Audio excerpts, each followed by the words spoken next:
Исто и со овој закон.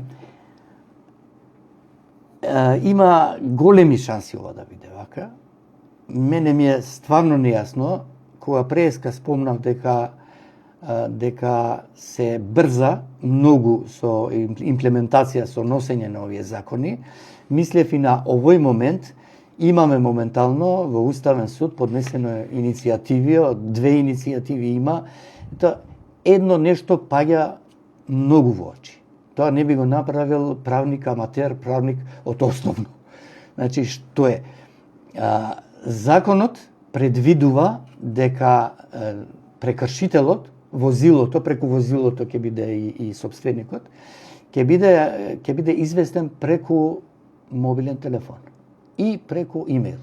Сега, секој правник знае дека ниеден закон не обврзува никого да поседува смартфон и да има имејл адреса.